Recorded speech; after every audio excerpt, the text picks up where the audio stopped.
Je me présente, je m'appelle Josie Pont-Fournier, j'habite à Saint-Pierre-de-Clage.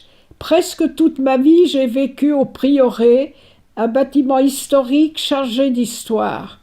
Et voilà que, à l'aube de mes 90 ans, je vais sortir un livre, Saint-Pierre-de-Clage, mon village. Il faut que je vous explique comment les choses se sont faites. Il y a à Saint-Pierre-de-Clage un bâtiment historique qui s'appelle le rectorat, qui a une grande histoire. Il a été sauvé de la destruction par la Fondation Jacques Pons.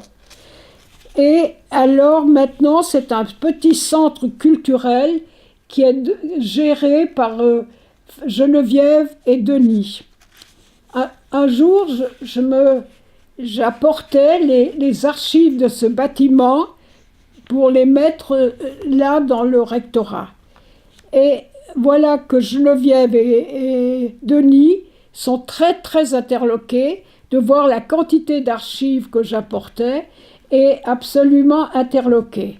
Ils me disent, ils le feuillettent et ils me disent, mais c'est pas possible, ces choses doivent être écrites, il vous faut prendre la plume et les écrire. Et Geneviève a ajouté que quand il y a donc une personne âgée qui meurt, c'est souvent une bibliothèque qui disparaît. Et moi, personnellement, je rechigne à cette idée. J'étais consciente dans le fond de tous les problèmes et les difficultés, et je n'étais pas du tout intéressée. Puis un jour, je fis la connaissance de la fondation Philippe de Kalbermatten, et nous avons parlé de sa collection de croquis qui ont été faits en 1896 par un architecte veuvezan qui s'appelait Paul Nicati. À ce moment-là, l'église était très négligée et même dans le fond pillée par des gens qui recherchaient les vieilles choses.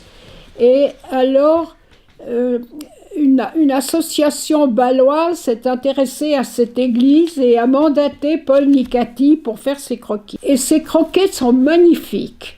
Il retrace toute l'histoire de l'église et ce serait magnifique de pouvoir les agender et les publier.